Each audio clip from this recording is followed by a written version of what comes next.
जी नमस्कार। मेरी उम्मीद है आप सभी बहुत बेहतर होंगे। आप सभी का आज के इस वंडरफुल मीटिंग के अंदर स्वागत करना चाहता हूँ मैं।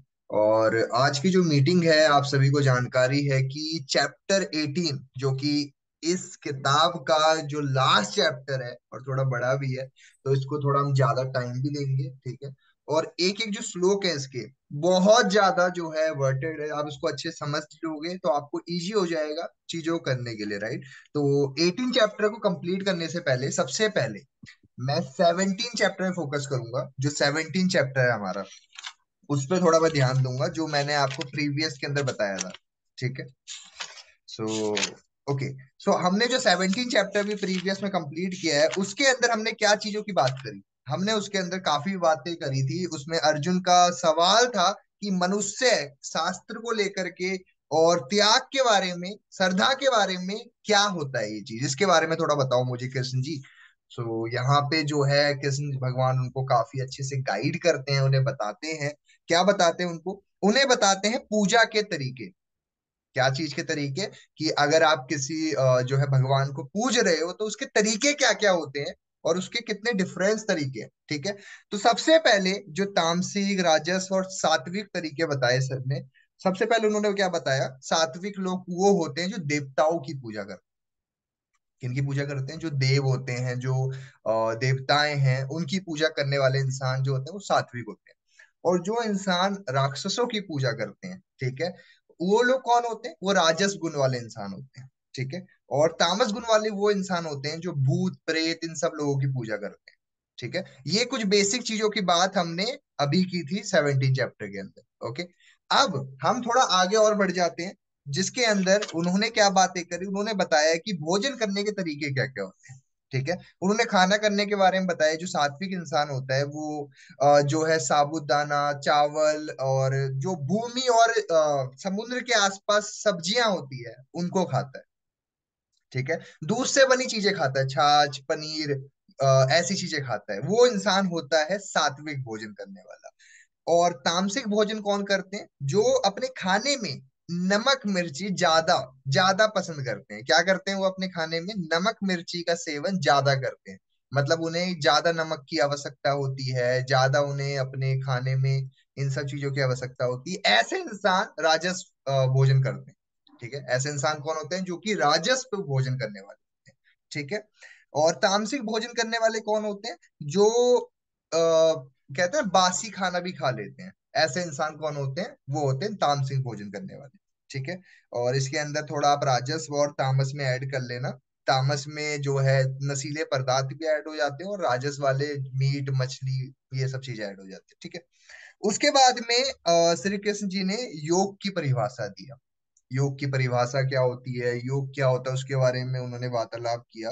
जिसका पर्पस कुछ हासिल करने का है। जैसे मान के चलो कि आपका पर्पस ये है कि मुझे कुछ हासिल करना है, और हासिल करने के लिए आपको पूजा पाठ करना है।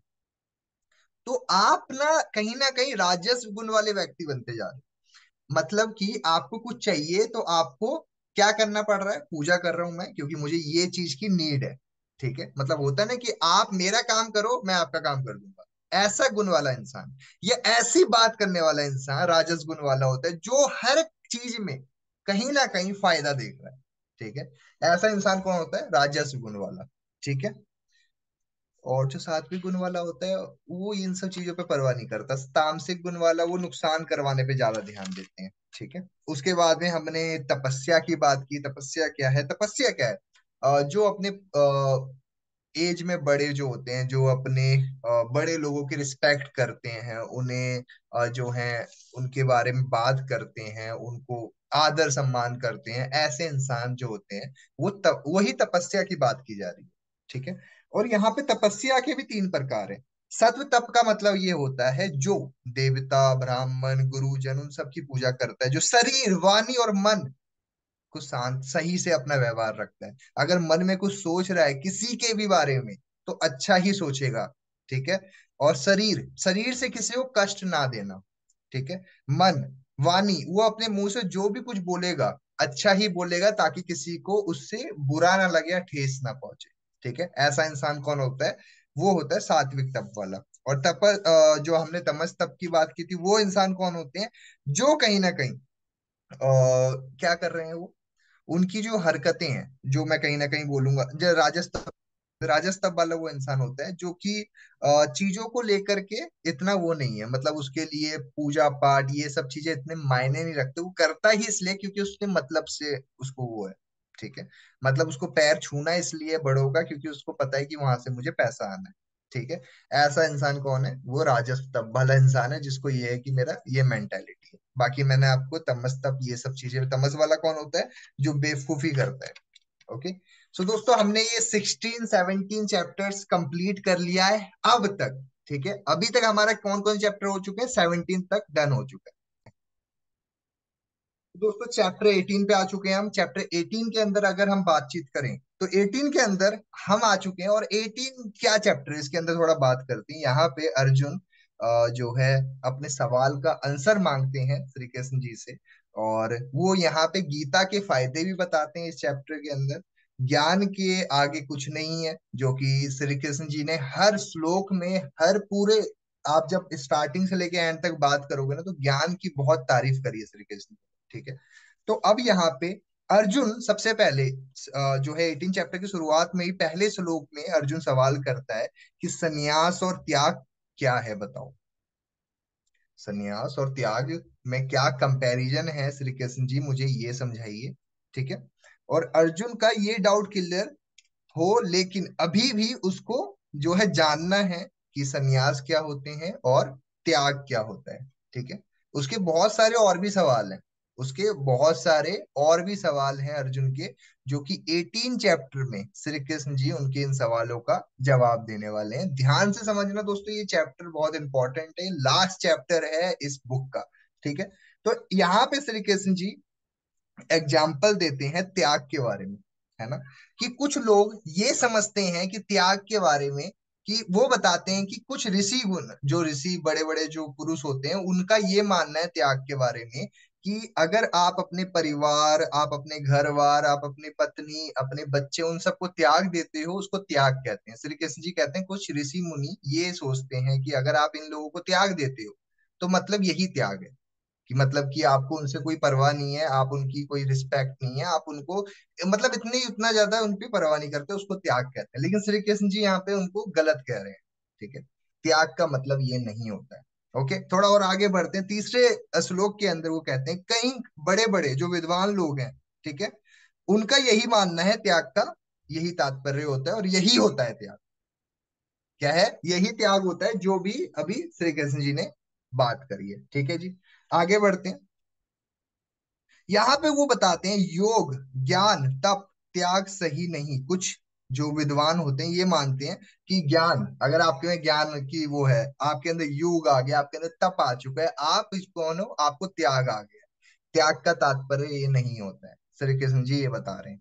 ठीक है, चौथे श्लोक में वो बताते हैं त्याग और संन्यास का अर्थ ये है कि आप उन्हें जो है तीन वेद के बारे में बात करते हैं। यहाँ पे श्री कृष्ण जी यहाँ पे तीन वेद के बारे में बताते हैं। पहले उन्होंने क्या कहा? पहले उन्होंने अर्जुन को बताया, पहले अर्जुन का सवाल समझो। पहले अर्जुन का सवाल ये था कि जो है मुझे ये समझाओ कि सन्यास और त्याग में कंपैरिजन बताओ। तो श्री कृष्ण जी कहते हैं कि बहुत सारे लोगों को ये गलत फहमी है, ठीक है, कि त्याग का मतलब होता है घर परिवार बच्चे, इन लोगों का त्याग कर देना, इसी को त्याग कहते हैं। लेकिन श्री कृष्ण जी यहाँ पे इस चीज को निकाल रहे हैं, यहाँ पे मना कर रहे हैं। वो कहते हैं कि इसके तीन भेद हैं। वो तीन वेद क्या है, मैं थोड़ा आपको वो बताने जा रहा हूँ। अब श्री कृष्ण जी क्या बता रहे हैं, वो जो ऋषि गुण ये सोचते हैं कि त्याग ये है, त्याग ये नहीं होता है। अब अर्जुन सुनो, ये तीनों त्यागों के, इन तीनों चीजों के बारे में ध्यान से समझना होता क्या है ये तीन वेद। ओके, तो वो बताते हैं यज्ञ और दान और तप। यज्ञ, दान और तप को त्याग नहीं चाहिए। ठीक है, क्या चाहिए उनको? क्या कह रहे हैं वो? यज्ञ, दान और तप। जैसे यज्ञ जो मैंने आपको प्रीवियस में समझाया था, तप के बारे में बात की थी मैंने, और दान के बारे में मैंने आपको परिभाषा दी थी, राजस्व दान क्या है, कौन कैसे कैसे दान करता है। ठीक है, तो यहाँ पे उन्होंने बताया है इसको त्यागना नहीं चाहिए। अगर कोई अच्छा इंसान है, श्री कृष्ण जी कहते हैं अगर कोई मुझे पाना चाहता है तो उन्हें इन तीनों चीजों को नहीं त्यागना चाहिए। क्या नहीं त्यागना चाहिए? यज्ञ नहीं त्यागना चाहिए, ठीक है, और दान नहीं त्यागना चाहिए, और उनको तप नहीं त्यागना चाहिए। ये तीन चीजों को नहीं त्यागना चाहिए। जो उसको नहीं त्यागता है वो तो ऑटोमेटिकली मेरे तक ही पहुंच रहा है। मतलब कि जो दान पुण्य पे विश्वास रखता है, जो तप पे विश्वास रखता है, जो यज्ञ पे विश्वास रखता है, वो तो ऑटोमेटिकली मुझे ही चाहता है। समझ रहे हो आप? आगे बढ़ते हैं। वो बुद्धिमान मानते हैं, श्री कृष्ण जी कहते हैं वो बुद्धिमान पुरुष है। वो बुद्धिमान है मनुष्य जो कि इसको नहीं त्यागता है। कौन है वो? जो कि इन चीजों को नहीं त्याग रहा है। ठीक है। यज्ञ दान और तप त्यागा नहीं जा सकता। इन चीजों को त्यागा नहीं जा सकता है क्योंकि ये अच्छा है। क्योंकि ये अच्छा है। जब आप खुद से सवाल करो ना, जब आप भगवान के आगे बैठते हो और आप उनके जगह मंदिर जाते हो, कहीं भी कोई भी टेंशन होती है, आप खुद इमेजिन करके देखो कितना अच्छा फील होता है आपको। किसी शांत मंदिर वगैरह आप जिन्हें भी मानते हो। ओके। दूसरा, आप जब भी किसी को हेल्प करते हो, खुद बताओ आपको अच्छा लगता है कि नहीं लगता? यस नो टाइप कर दो चैट बॉक्स में। जब भी आप किसी की हेल्प करते हो वो स्माइल करता है, खुश होता है वो आपके हेल्प करने से। या फिर आप जब भी किसी की दान करते हो, तो यहाँ पे श्री कृष्ण जी वही तो समझा रहे हैं कि ये तो चीजें अच्छी चीजें हैं, इसको बंदा त्यागेगा क्यों? समझ रहे हो? तो ये तो ऑटोमेटिकली अच्छी चीज है ना आपके लिए तो। राइट। आगे बढ़ते हैं। क्योंकि ये अच्छा है ना। और उन्होंने एक चीज और बोली है, ये करो, मना नहीं कर रहे हैं, लेकिन फल की इच्छा मत रखो। ये मत रखो कि आप अगर यज्ञ कर रहे हो परमात्मा मीन श्री कृष्ण जी को पाने के लिए, और आपको ये सोच रहे हो कि मुझे कुछ मिलेगा, तो ये इच्छा मत रखो। ये भी इच्छा मत रखो अगर आप दान कर रहे हो तो आपको कुछ रिटर्न भी आएगा। ये भी इच्छा मत रखो। ठीक है। आप बस अपना निष्काम कर्म करो। ओके। आगे बढ़ते हैं। हर कर्म में कोई ना कोई बंधन है। ठीक है। यहाँ पे श्री कृष्ण जी कहते हैं हर कर्म में कोई ना कोई बंधन है। आप जो भी कर्म करोगे उसमें कोई ना कोई बंधन तो आपकी लाइफ में आएगा ही आएगा। ठीक है। कोई भी बंधन हो सकता है। ओके। आगे बढ़ते हैं। वो कहते हैं कर्म को आप त्याग नहीं सकते। कर्म तो देखो निष्काम, आप कर्म किसी भी तरीके से कर ही रहे हो, समझो इस बात को। चाहे अगर कोई, मैं आपको कहूंगा कोई चोर है, वो कोई भी काम कर रहा है, वो भी कर्म ही कर रहा है। चाहे वो अच्छा कर्म कर रहा है और बुरा कर्म कर रहा है, वो भी अपना कर्म कर रहा है। ये दुनिया बिना कर्म करे चल ही नहीं सकती। अगर अर्जुन तुम्हारे संबंध में ये चीज आ भी जाए ना कि कर्म तो मुझे करना ही नहीं है, तो ये चीज हो ही नहीं सकती है। कर्म तो इंसान करता ही करता है ना। कर्म आप किसी भी अवस्था में करते हो, वही यहाँ पे श्री कृष्ण जी समझाते हैं। और यहाँ पे वो और भी क्या बातें करते हैं मैं आपको आगे बताऊंगा। उन्होंने बहुत ज्यादा डीप में, उन्होंने यहाँ तक कि जाति प्रथा जो कहते हैं ना कि ऊंच नीच, उसके ऊपर भी बात की है इस चैप्टर के अंदर। यहाँ पे ये भी बात की गई है कि कैसे एक जो ब्राह्मण की क्या अवस्था होती है और इनके गुण क्या क्या होते हैं। मतलब कि ये बताना चाहते हैं इस बुक के अंदर, इस चैप्टर के अंदर इतना डीप में बात की गई है ना कि आपकी जो भी जाति है, आपको क्या चीजें करनी चाहिए वो भी बता रखा है यहाँ पे। ठीक है। तो लास्ट तक बने रहना, बिकॉज इसमें इतनी सारी डीपली बातचीत करी गई है, शायद आपका दिमाग भी ओपन हो जाएगा। ओके। आगे बढ़ते हैं। अब यहाँ पे क्या बताया गया है? जो अपने नियत कर्म में त्याग करते हैं। ठीक है। जो अपने नियत कर्म में, मतलब आप अपना कर्म करते हो और त्याग करते हो, त्याग में विश्वास रखते हो। ठीक है। तो वो कौन होते हैं? वो होते हैं तमस त्यागी होते हैं। वो तमस गुण वाले होते हैं जो कर्म करते हुए त्याग करते हैं। ठीक है। ओके। आगे बढ़ते हैं। और अगर आप कर्तव्य छोड़ देते हैं, मतलब वो इंसान जो कि कर्तव्य नहीं मानता अपने कर्म, जो ये सोचता है कि कर्तव्य नहीं है उसका, वो भी इंसान जो है तमस गुण वाला होता है। जो ये सोचता है कि अगर वो कोई काम कर रहा है, मैं आपको एक सिंपल परिभाषा में समझा रहा हूँ, कि अगर वो ये सोच रहा है कि कोई काम करता है वो, और वो काम करते वक्त में उसको ये लगता है कि मुझे इससे जो है, मेरे को ये नहीं करना है। फॉर एग्जाम्पल कि आप अपना कर्म कर रहे हो और आप एक टाइम के बाद में ना क्या कर रहे हो कि आप सोचते हो कि मैं नहीं कर रहा। ठीक है। मतलब आप पूजा करने बैठे और पूजा करते करते बीच मंत्र बोलते बोलते उठ के खड़े हो गए और चले गए। ऐसा इंसान तमस गुण वाला होता है, जो ये चीज सोच के चलता है कि उसको ये सब जो भी कुछ कर रहा है वो अच्छा ही कर रहा है। ठीक है। तो वो ऐसा माइंडसेट वाला इंसान तमस गुण वाला होता है। आगे बढ़ते हैं। कर्म और कर्तव्य जो है आसान नहीं होते।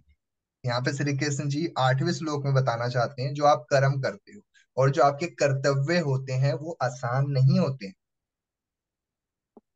क्योंकि अर्जुन का भी जो उस टाइम पे कर्तव्य था, उसका कर्तव्य क्या था उस वक्त?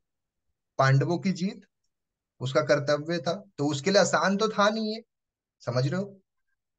यहाँ पे वो चीज समझा रहे हैं, और उसका कर्म भी आसान नहीं है, जो मैंने आपको चैप्टर में बताया था प्रीवियस। जब आप चैप्टर को रीड करोगे दूसरा तीसरा, तो उसमें आपको बताया गया था कि कर्म के बारे में और अच्छे से, कर्म क्या हो गया।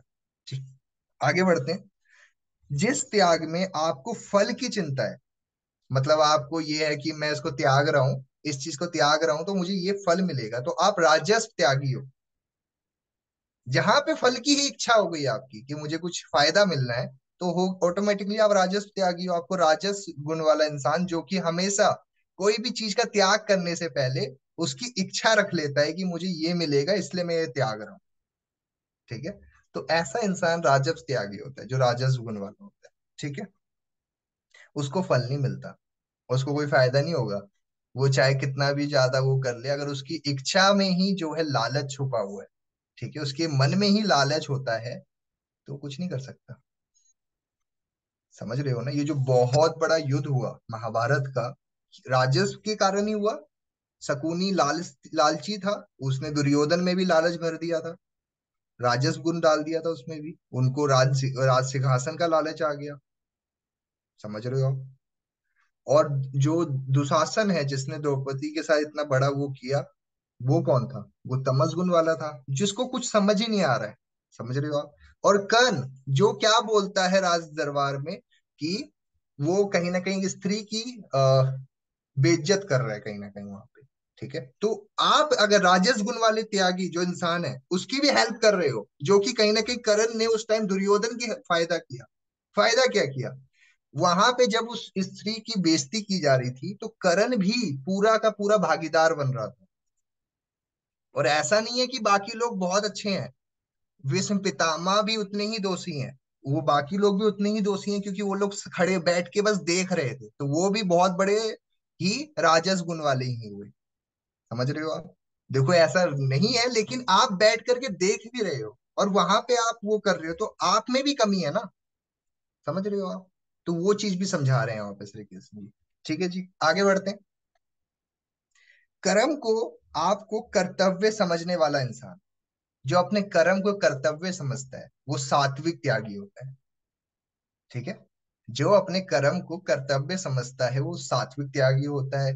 जो अपने कर्म करते हुए फल की इच्छा रखता है वो राजस त्यागी होता है। और जो त्याग देते टाइम पे भी कुछ चीजें नहीं त्यागता है, वो तामस गुण वाला त्यागी होता है। जैसा कि आपको जानकारी है, जब श्री कृष्ण जी मिलने गए थे दुर्योधन से कि मुझे 5 गांव दे दो पांडवों को, उसने त्यागा ही नहीं, उसने मना ही कर दिया कि नहीं दूंगा। तो क्या हुआ? समझ रहे हो आप? वो चीज समझना बहुत इंपॉर्टेंट है। राइट? आगे बढ़ते हैं। इसकी बहुत अच्छा एग्जाम्पल एक और है। एक और क्या एग्जाम्पल? एक और एग्जाम्पल ये है कि सिंपल सी बात क्या थी, ध्यान समझना। ठीक?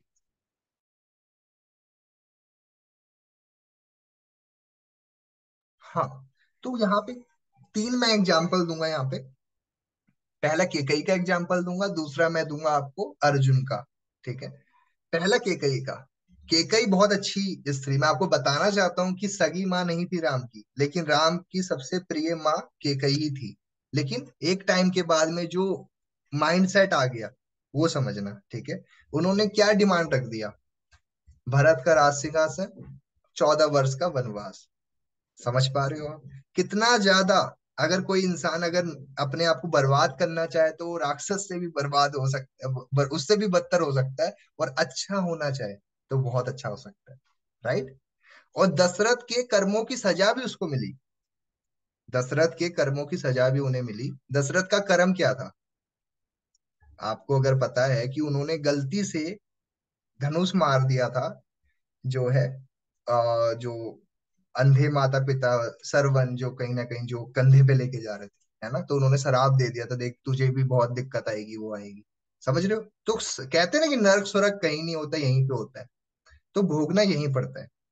समझ रहे हो आप? अब मैं दूसरा एग्जाम्पल आपको श्री कृष्ण जी का देता हूँ। जब श्री कृष्ण जी कहते हैं कि तुम्हें क्या चाहिए, तुम्हें क्या चाहिए, तो दुर्योधन कहता है कि मेरे को आप अपनी नारायणी सेना दे दीजिए, और अर्जुन कहता है कि आप मुझे बस अपना ये दे दो कि आप ही मेरे साथ रहो बहुत है। समझ रहे हैं यहाँ पे? तो लालची का कौन दिख रहा है यहाँ पे सबसे ज्यादा? ठीक है। तो यहाँ पे क्या समझ में आ रहा है हमें कहीं ना कहीं, कि आप किस तरीके से चीजों को करते हो, आपके एक्शंस क्या होते हैं। राइट। आगे बढ़ते हैं। 10वां श्लोक पे आ चुके हैं हम। 10वां श्लोक, जो कर्म, ठीक है, शास्त्र नहीं, और जो शास्त्रों से अपने कर्म नहीं करता, जो भागवत गीता और भी आप जो भी चीजें आप जो उनसे रिलीजन से हो, उन शास्त्रों के अकॉर्डिंग अपना कर्म नहीं करता है, उसको फॉलो ही नहीं करता, मानता ही नहीं है। ठीक है। जो नियत कर्म कौशल से नहीं करता, यहाँ पे समझ, जिसको शास्त्र नहीं है, ठीक है, वो सोचता है शास्त्र कुछ नहीं होता। ठीक है। तो ऐसा इंसान फंसता चले जाता है। क्या होता है? वो ऐसी उलझनों में फंसता चले जाता है। उसको कल को कोई भी उन्नति नहीं होने वाली है, उसको कोई भी इसका कोई लाभ नहीं होगा। राइट। आगे बढ़ते हैं। 11वां श्लोक, जो शरीर धारी होता है, शरीरधारी कौन? शरीरधारी यानी कि हम, जिसमें शरीर है, जानवर उसके पास भी शरीर है, जो शरीरधारी होता है उसकी बात की जा रही है स्पेशली। शरीरधारी जो होता है, ठीक है, उसके संस्कार जो होते हैं उसके साथ रहते हैं, जो हमने प्रीवियस में बात की थी, याद आ रहा है आपको? कि अगर आपने इस शरीर के साथ, ये जो आपका आत्मा है ना, जैसे मैं आपको एग्जांपल समझा रहा था उस टाइम पे, कि जैसे एक जो हवा होती है वो दुर्गंध को एक स्थान से दूसरी जगह लेके चली जाती है, वैसी आत्मा होती है। आत्मा क्या होती है? आत्मा भी एक शरीर से दूसरे शरीर में चली जाती है, तो वो अपना संस्कार भी लेके जा रही है। आप इस आत्मा से जो कुछ भी करवाओगे, चाहे वो अच्छा करवाओ बुरा कराओ, जो कुछ भी करवाओगे, उसका तत्पर उसका जो भी संस्कार है वो दूसरी जगह भी ट्रांसफर हो जाएगा। ठीक है। तो वो बात कर रहे हैं यहाँ पे श्री कृष्ण जी, जब तक शरीर है संभव है नहीं है कि आप कर्म को त्याग सको। अगर आप शरीर है, मान लो आप, आपकी जो आत्मा है वो अभी शरीर के अंदर है ना, तो आप कर्म को त्याग ही नहीं सकते हो। आप ये कह रहे हो कि आपकी आंख नाक मुंह कान हाथ, कह रहे हो ये काम करना बंद हो जाएंगे अपने आप, कैसे बंद हो जाएंगी? आपको बोलना पड़ता है अपनी आंखों को कि ये देख वो देख, कान को बोलना पड़ता है ये सुन वो सुन, नहीं, ये खुद ही काम कर रहे हैं। राइट। वो चीज की बात की जा रही है, आप अपना कर्म नहीं त्याग सकते हो। आप अपना कर्म करना नहीं त्याग सकते हो, वो चीज बता रहे हैं यहाँ पे, जिसका शरीर रूपी, जो शरीर रूपी इंसान होता है वो अपना कर्म नहीं त्याग सकता है। ठीक है। जो साकाम कर्म करते हैं, ठीक है, फल मिलता है, अच्छा मिले बुरा मिले या दोनों में से कोई भी मिले, उनको स्वर्ग मिलता है। यहाँ पे उन्होंने क्या बोला? यहाँ पे उन्होंने 18वें चैप्टर में श्लोक 12 के अंदर श्री कृष्ण जी अर्जुन को ये बताना चाहते हैं, देखो अर्जुन, आपको इस दुनिया में तीन चीजें मिलती है। वो तीन चीजें क्या मिलती है? आपको या तो आपके साथ कुछ अच्छा होगा, या तो कुछ बुरा होगा, या दोनों होगा।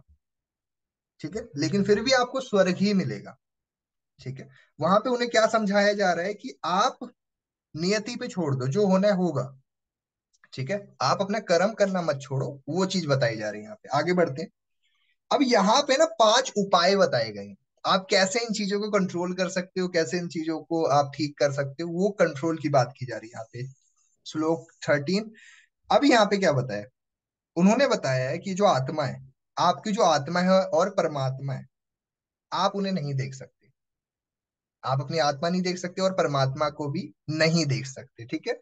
इसलिए हमें कर्म करते रहना चाहिए। ठीक है। क्योंकि आप अपनी आत्मा को नहीं देख सकते, आप परमात्मा को नहीं देख सकते, तो आपको कर्म करते रहना चाहिए। ऐसा नहीं है ना कि आपकी आत्मा दिखेगी जब भी आप कर्म करोगे, या परमात्मा दिखेंगे जब भी कर्म करोगे, आपको कर्म करते रहना है। तो 5 उपाय बताएंगे। वो 5 उपाय क्या है, लिख लीजिए वो पांचों उपाय। चैप्टर 18 श्लोक 14, इसके अंदर 5 उपाय क्या बताए हैं? पहला, अधिष्ठान। अधिष्ठान का मतलब होता है करने वाले का शरीर, करने वाले का शरीर, उसको अधिष्ठान बोलते हैं। पहला होता है अधिष्ठान। ओके। दूसरा, कर्ता। कर्ता कौन है? आपका मन। शरीर तो हिल रहा है, मन तो करवाता है। कर्ता, अधिष्ठान मतलब आपका शरीर, शरीर हो गया पूरा। ठीक है। दूसरा अधिष्ठान, जो मैंने आपको बताया शरीर। दूसरा क्या होता है? आपका मन, जिसको हम कर्ता बोलते हैं। तीसरा, करण। करण का मतलब होता है इंद्रियां। इंद्रियां क्या है आपकी? आपको पता है, मैंने बताया था आपको, काम रूपी इंद्रियां होती है, आपकी कर्म रूपी इंद्रियां होती है, वो इंद्रियां। ठीक है। पहला आपके शरीर, दूसरा मन, तीसरा इंद्रियां, चौथा साधन। ठीक है, जिन इच्छाओं से आपके काम पूरे होते हैं। समझो, फॉर एग्जाम्पल, आपका मन हुआ कि मुझे बर्गर खाना है, इच्छा मन ने किया, ठीक है। लेकिन यहाँ पे एक समझना इस चीज को, इच्छा क्या हुआ, मन ने किया, जिससे काम पूरा होता है वो कौन करवाएगा, आपकी इंद्रियां। इंद्रियां क्या है आपकी, आपकी इंद्रियां ही तो है, कान आंख मुंह। खाओगे क्या होगा, खाओगे तो क्या हो रहा है, कर्म करा आपने, और उसका टेस्ट आपको अंदर गया। पहले मन ने आपको एक सिग्नल दिया कि भाई तुझे बर्गर खाने का मन है, तुझे गुलाब जामुन खाना है, ठीक है। उसके बाद में आपकी इंद्रियों ने रिएक्ट किया, जी ठीक है, तो वो बात की जा रही है यहाँ पे। डन, मैं दोबारा पांचों बता रहा हूँ आपको। और पांचवा देव। डन, पहला अधिष्ठान करने वाला शरीर, जो आपकी आपकी जो इच्छा सुख ज्ञान ये सब चीजें आपकी होती है, शरीर। दूसरा मन, जिसको हम कर्ता बोलते हैं। तीसरा करण, जो इंद्रियां होती है, ठीक है। और चौथा होता है साधन, जिनसे आपको आधार मन करता है चीजें करने का। और देव, ये पांच उपाय बताए गए हैं योग के अंदर। आगे बढ़ते हैं। इन्हीं पांच कारणों से आपका मन, वाणी और शरीर से हम काम करते हैं, ठीक है। क्या बताया इन्होंने, कि आपका जो मन, शरीर और वाणी से आप काम कर पाते हो, इन्हीं पांच चीजों के कारण। ओके। हाँ जी आरती जी। सर पांचवा क्या था साधन के बाद? पांचवा था देव। सर समझा नहीं क्या? देव देव। देव। हम्म। ठीक ठीक है जी। तो उन्होंने क्या बताया, इन्हीं पांच साधनों से आप अपना कार्य कर पाते हो, ठीक है। जो मैंने आपको पांचों बताए थे, अधिष्ठान, मन, इंद्रियां, ठीक है, चेष्टाएं और देव, ये पांच चीजें होती है। आगे बढ़ते हैं। ओके, जिसमें बुद्धि कम होती है, जो सोचते बहुत ज्यादा है, ठीक है, जिसकी आत्मा जो है गलत काम करवाती है उनसे, जो भगवान के जो है उनके बारे में गलत ही बोलते हैं। ये कारण है, ये पांच कारण होते हैं जिस कारण इंसान अच्छा भी होता है बुरा भी होता है, ठीक है। आगे बढ़ते हैं। 17वां श्लोक। ये सोचना कि सब हम करते हैं, ये गलत है। यहाँ पे श्री कृष्ण जी ने एक सीधे एक लाइन बोली है 17वें श्लोक के अंदर, कि अगर आप ये सोचते हो कि सब कुछ आप ही कर रहे हो, ये गलत है, ठीक है। यहाँ पे उन्होंने बताया ये पांच चीजें करवाती है मेरे भाई, ये पांच चीजें आपसे ये काम करवाते हैं। अर्जुन, अर्जुन को समझा रहे हैं कि ये पांच चीजें करवाती है आपसे काम। आपका मन किया मुझे ये खाना है, आपके मन ने सिग्नल दिया, आपके जीव, आपके हाथ ने क्या किया, उस खाने को उठाया, मुंह ने क्या किया, उसको खा के टेस्ट किया। तो ये पांच चीजें करवा रही है ये काम, ठीक है। तो आप कोई चीज नहीं करते हो। किसी कोई कातिल है, उसका मन क्या चोरी करने का या खून करने का, पहले उसके मन ने उसके दिमाग को एक सिग्नल दिया, उसके हाथ ने जाकर के चाकू उठाया, ठीक है, उसकी आंखों ने देख करके मारा, ठीक है। तो ये क्या करवा रहे हैं, पांच चीजें तो करवाती हैं आपका सारा काम। तो उन्होंने वही समझाने की कोशिश करी, जो है अर्जुन, ये सारी चीजें तू ही करता है। तू ये सोचता है तेरी जिंदगी में कुछ अच्छा चल रहा है बुरा चल रहा है, भाई तू ही इसका कारण है। उसको समझाने की कोशिश की जा रही है। अगर आज आपके साथ कोई अच्छी चीज हो रही है ना, या बुरी चीज हो रही है, तो आपको याद करना होगा प्रीवियस में आपने ऐसी क्या एक्टिविटीज करी है। आज भी हो सकता है कि आज भी आपको लगता होगा यार उस टाइम पे मैं ये चीज नहीं करती, शायद आज ये नहीं होता। तो ये क्यों होता है, आपने कभी सोचा है? क्योंकि आपकी ये चीजें खुद ही करवाते हो आप, राइट। तो वो पांच चीजों की बात की उन्होंने। आगे बढ़ते हैं, थोड़ा और डीप में इसमें बात करते हैं। उन्होंने यहाँ पे और बताया 18वां श्लोक। उन्होंने बताया है कि नियता कर्म की पे, यहाँ पे तीन चीज क्या बताया उन्होंने। उन्होंने बताया कर्म करना, कर्म क्रिया और कर्ता, कर्म क्रिया और कर्ता, ठीक है। ये चीजें आपको कर्म इकट्ठा करके देती है, मतलब ये चीजें आपको कर्म करने की इच्छा करती है। क्या चीजें करती है, कर्म क्रिया और कर्ता, ठीक है। और नियता कर्म की प्रेरणा देती है। ओके। मेरी उम्मीद है आपको 18 श्लोक तक काफी कुछ समझ में आया होगा। अभी हम जो नेक्स्ट, मैं जिस अभी एक और जो थोड़ी देर के बाद, अभी मैं 10 मिनट के बाद आपसे मिलता हूँ 11:50 पे। 11 मान लो बार वही मान लो आप 45 तक मिलते हैं, 45 50 55 तक मिल जाते हैं, ठीक है। तो उसके अंदर हम ज्ञान के टाइप्स की बात करेंगे, कि जो ब्रेन होता है उसके कितने कितने सारे प्रकार होते हैं। अभी तक हमने 19 श्लोक कंप्लीट कर दिए हैं,